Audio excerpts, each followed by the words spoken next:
Karena ketika Anda berjalan di area yang tidak didampingi, ya, area yang kawasan yang belum pernah Anda alami secara emosi dan batin, pikiran dan tubuh, belum pernah Anda alami, Anda seperti berjalan di dalam hutan, dan ketika tidak ada yang mendampingi bisa tersesat. Mungkin inilah yang digadang-gadang oleh leluhur Jawa kita dulu, bahwa ilmu itu bisa malati kalau tidak ada pemahaman utuh dan ada yang mendampingi. Mungkin seharusnya kita peka bahwa api itu juga berada di dalam diri kita, tanah itu juga berada di dalam diri kita.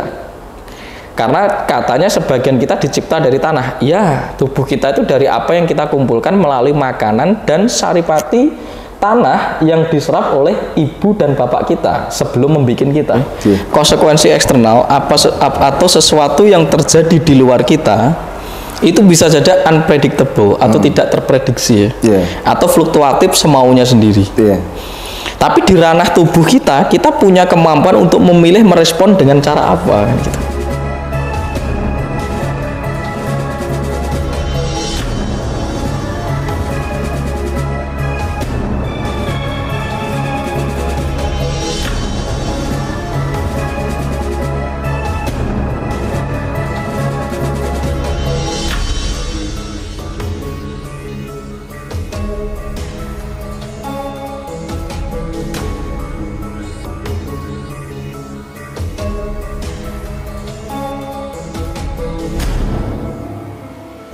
Jadi begini, ya, bukan berarti saya ini pelit, ya, pelit laku atau apa. Ya memang ada laku yang memang tidak bisa saya expose di media, ya.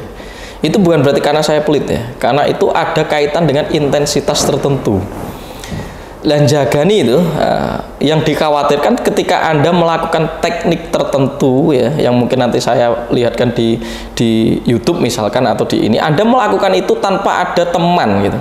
Ketika Anda mengalami batasan limit tertentu, Anda embruk, geblak atau mutah, Anda tidak bisa ada yang menolong, itu kan juga berbahaya. Jadi ada teknik tertentu yang memang tidak saya expose karena harus disarankan, harus didampingi oleh guru atau pembimbing, gitu, ya. Karena itu sangat penting, tujuannya untuk menemani Anda saat melakukan itu, karena itu menggempur batas limitasi Anda sendiri. Tapi di situ ada laku yang nyicil, yang praktis, ya, yang intinya Anda itu cukup menghayati diri sendiri dan nafas, itu laku praktis.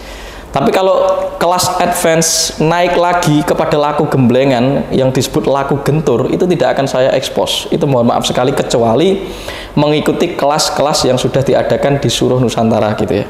Karena kelas itu sendiri tujuannya untuk memberikan pemahaman secara utuh, di mana jenengan nanti akan bisa ajak melakukan laku dengan metode pemahaman tertentu. Jadi tidak dikendarai sendiri. Ya, mungkin seseorang akan mampu mencoba mengendarai motor dengan sendirinya, tapi kan itu sembrono. Kalau belum ada yang mendampingi juga berbahaya juga. Apakah itu salah? Apakah itu menimbulkan masalah atau apa? Tidak ada yang salah di semua itu, tapi bisa berpotensi membuat Anda lalai, membahaya, dan lambat saat berjalan karena Anda harus terjatuh berkali-kali. Walaupun filosofinya terjatuh itu adalah guru, tapi guru di situ yang paling berbahaya adalah ketika Anda berada di dalam kelalaian, ya, dan ketidaktahuan saat menggunakan sepeda motor, tingkat mara bahaya atau kecelakaan itu lebih tinggi daripada sekedar kata jatuh. Maka ada teknik-teknik pernapasan yang sambil berdiri, sambil tidur, sambil ini, dan puasa tertentu itu tidak akan saya expose. Dan itu sangat mohon maaf sekali, kecuali Anda datang ke Mas Roy atau beberapa orang yang sudah terlatih di bidangnya, mungkin bisa diajari di situ. Tapi tidak ada yang saya expose di itu karena berkaitan dengan laku gentur. Itu menuju gemblengan yang lebih tinggi, melebihi batas limit latihan. Jadi kita itu ada pernapasan yang terus ditingkatkan. Kalau untuk dasar pemula saya rasa sudah saya share, dan banyak para ilmuwan atau praktisi itu mengajarkan bahwa meaning bernapas atau pernapasan itu adalah cara, maka ada namanya meditasi itu. Dan dengan sanat tertentu berdasarkan dengan keilmuan dan bidang yang runtut dari setiap pemateri yang memaparkan itu. Jadi ada memang yang tidak saya berikan di ranah tertentu, ya, tidak bisa saya expose. Itu bukan berarti saya tidak mau memberikan itu, tapi bahayanya ada sesuatu. Karena ketika Anda berjalan di area yang tidak didampingi, ya, area yang kawasan yang belum pernah Anda alami secara emosi dan batin, pikiran dan tubuh, belum pernah Anda alami, Anda seperti berjalan di dalam hutan dan ketika tidak ada yang mendampingi bisa tersesat. Mungkin inilah yang digadang-gadang oleh leluhur Jawa kita dulu, bahwa ilmu itu bisa malati kalau tidak ada pemahaman utuh dan ada yang mendampingi. Mungkin itu. Karena kita bisa tersesat di dalam fenomena pikiran batin diri kita sendiri.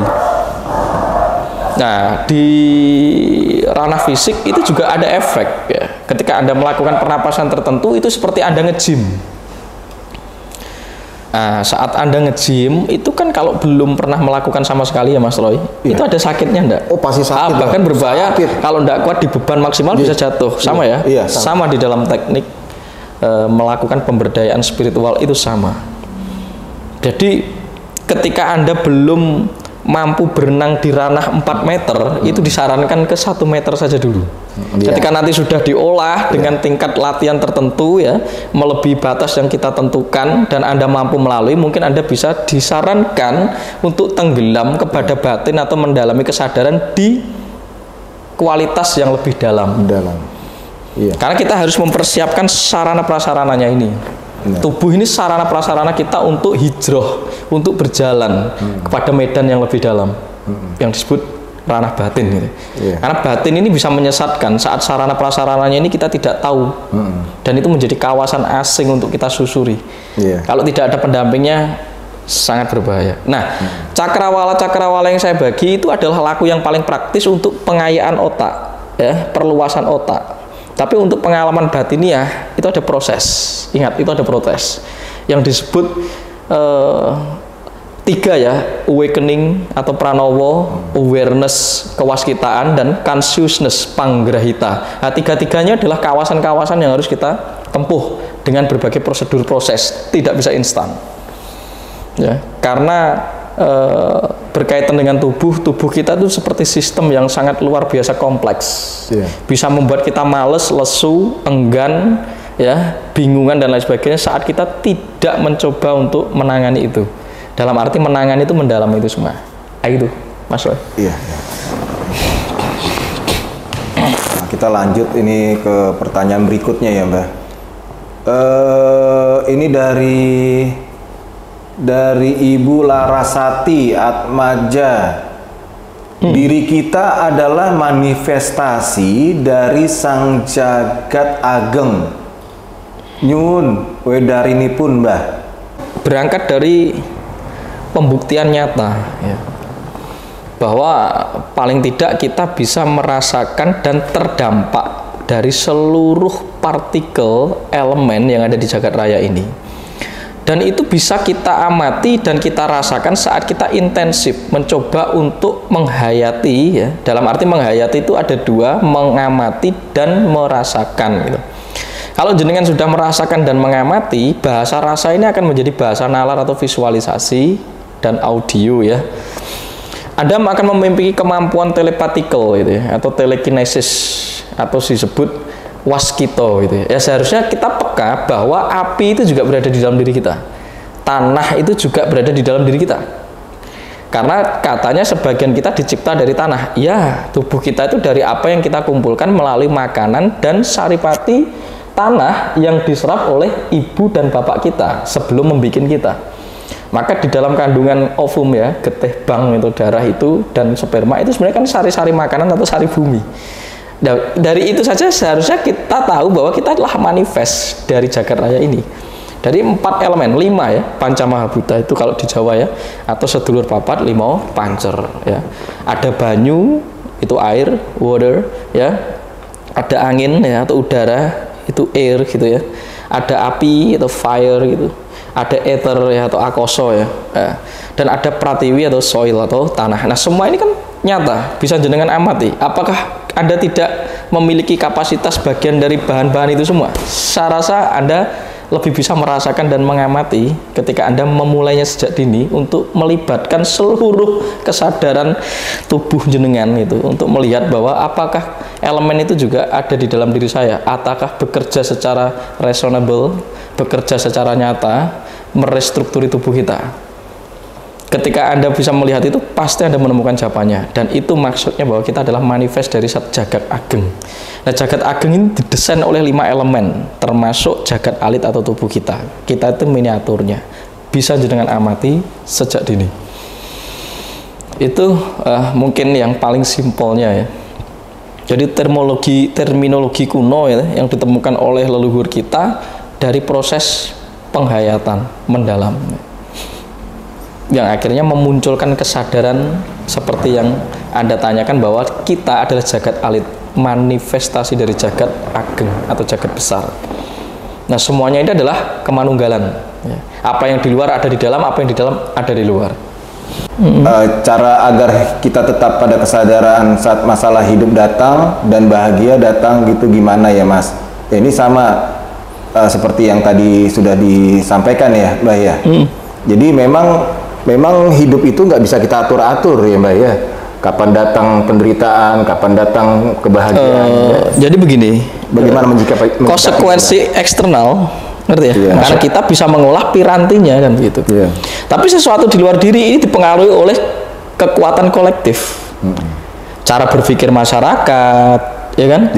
Situasi alam yang rusak karena jumlah masyarakat yang terlalu merusak dan lain sebagainya, itu kan ranah kolektif. Itu tidak bisa kita prediksi bagaimana itu terjadi, karena itu butuh kemenyatuan di ranah yang lebih besar.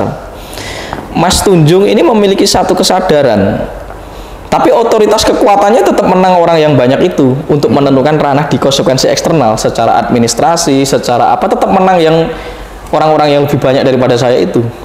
Di ranah eksternal ya, mungkin di ranah batin mungkin saya masih bisa memiliki otoritas tertentu untuk memengaruhi banyak hal. Tapi di ranah fisik tentunya skala yang lebih besar itu lebih memiliki kekuatan yang disebut kolektif.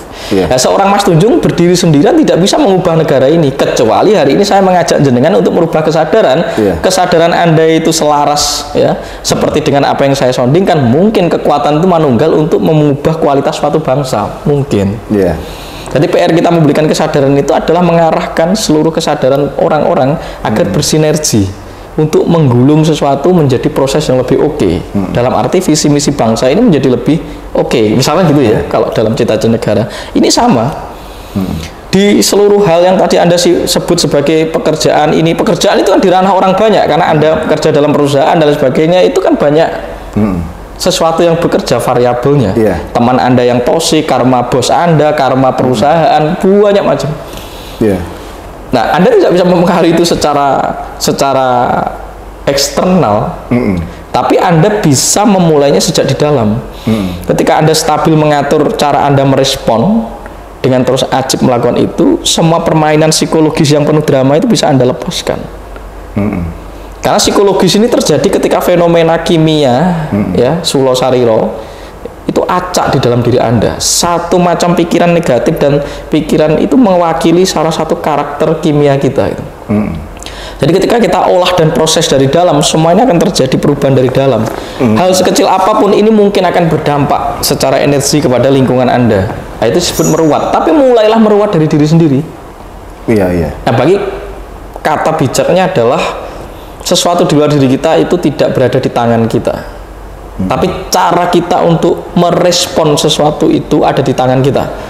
Mau direspon berlebihan atau direspon dengan tetap santai dan rileks, pilihan kita secara sadar. Maka di Jawa disebut sumarah gitu. Bisa jadi kita hidup dalam kondisi susah. Susah secara ekonomi dan lain sebagainya gitu. Atau akhirnya kita sebut sebagai orang miskin. Ya miskin itu karena secara properti yang sekarang diterjemahkan masyarakat itu tidak duwe apa-apa ya secara materi. Tapi hidup miskin pun tidak apa-apa, asalkan kita tidak menjalaninya dengan cara susah atau meratapi nasib gitu. Nah, itu mungkin semua sumbernya ada di dalam. Nah, itu kan jadi gini Mbah, mungkin udah jadi budaya ya. Pada saat manusia itu banyak teridentifikasi atas segala bentuk pikiran ya, pikiran atas seperti pikiran akan materi, pikiran akan apapun yang dia punyai.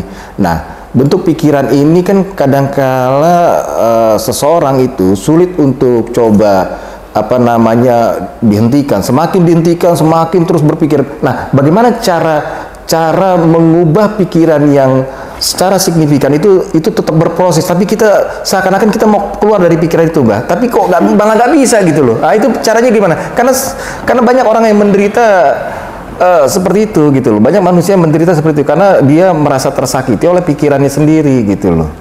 Gimana cara menyikapinya itu, mengubah? Sebenarnya kita itu menindas diri kita itu dari dalam. Berarti kita harus tahu segala proses penciptaan atau produksi itu ada di dalam. Yeah. Dimulai dari caramu memasukkan makanan sampai caramu mendengar kesan dari apa yang dikatakan orang, itu kan diproduksi di dalam.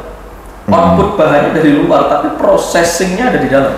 Yeah. Maka sekarang mulai amati, jangan sesekali Anda itu untuk menekan atau mencoba untuk menghilangkan seluruh pikiran itu. Kecuali hanya ada satu syarat. Yeah. Operasi otak, dibuang otaknya. Atau ada sontek obat bius. Berarti salah satunya jenengan itu punya kemampuan kecerdasan karena brain system saraf Anda itu komplit. Tapi hari ini sungguh sangat naas ketika kita tersiksa oleh kecerdasan warisan semesta itu sendiri, karena kita tidak tahu cara mengelola atau memahami fenomena psikologi. Nah, hal ini yang kita sebut pikiran itu melekat kepada salah satu sistem saraf kita. Nah, respon saraf kita itu dipengaruhi oleh hormon dan struktur kimia dari apa yang kita masukkan kepada tubuh. Yeah. Maka berpuasa, bermeditasi, berjalan, kanuragan atau olahraga itu adalah proses yang utuh yang harusnya Anda include, Anda bawa kepada pemberdayaan untuk merawat pikiran yang kacau itu. Iya. Nah, kalau hidup Anda itu setiap hari hanya di depan HP itu, males-malesan gitu, melihat seluruh fenomena di HP, apalagi di sekarang adalah era media sosial, betapa seluruh struktur psikologis Anda itu tidak kacau dan Anda tidak pernah melakukan gerakan sedikit pun untuk tubuh Anda. Apa yang terjadi ketika mesin ini tidak diolah? Ya, pikiran akan menyabotase. Nah, pikiran yang kacau itu terjadi karena energi Anda tidak diolah, tubuh Anda tidak diolah, hormon Anda tidak produktif. Seluruh organ Anda tidak seimbang. Ini kesatuan manunggal. Badan sariro, sulo sariro, sukmo sariro itu harus diolah. Karena ketika tiga hal ini tidak akan diolah, Anda tidak akan menciptakan suasana yang bahagia. Yang Anda sebut diserang oleh pikiran kacau itu. Semua tiga-tiganya harus dijalani. Maka sekarang orang mulai sadar bagaimana pentingnya pola hidup sehat itu katanya. Nah, orang dulu sudah tahu disebut selaras. Tapi kan sekarang dipenggal pola hidup sehat. Akhirnya orientasinya secara fisik, tadi Mas Roy bilang identifikasi secara fisik, hanya nge-gym olahraga untuk membentuk tubuh atau mengasosiasikan bahwa tubuhku langsing, aku pasti sehat, hanya di ranah fisik ya. Tapi kalau di Jawa tiga-tiganya harus dijaga, maka olahraga itu disebut kanuraga ya. Nanti ada ilmu kajiwan dia pikanan gitu, proses pengolahan energi, baru proses kesadaran akan tumbuh teralami ketika seluruh struktur ini kita kelola.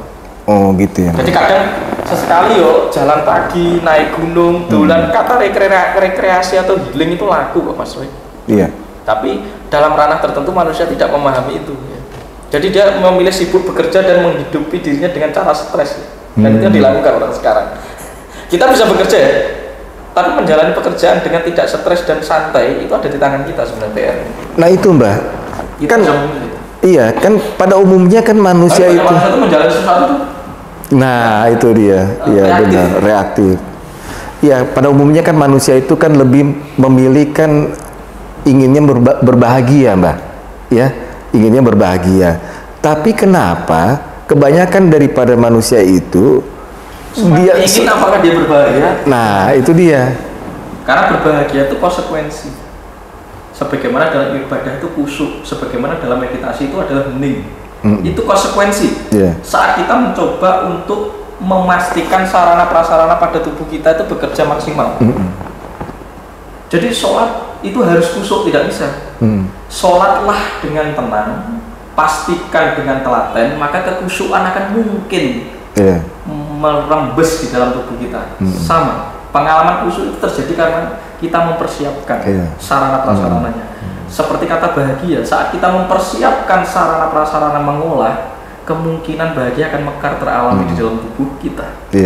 Atau kita sebut sebagaimana Anda ingin melihat bunga itu mekar, Anda tidak bisa memaksa bunga itu mekar, kecuali Anda memastikan pupuk yang cukup, penyinaran yang cukup, pengairan yang cukup, kemungkinan yang disebut kesadaran, kebahagiaan, warning atau pengalaman apa yang disebut tadi status bahagia akan semburat di dalam tubuh Anda every time, every moment, karena Anda mencoba untuk bertanggung jawab mengendarai tubuh Anda sepenuhnya.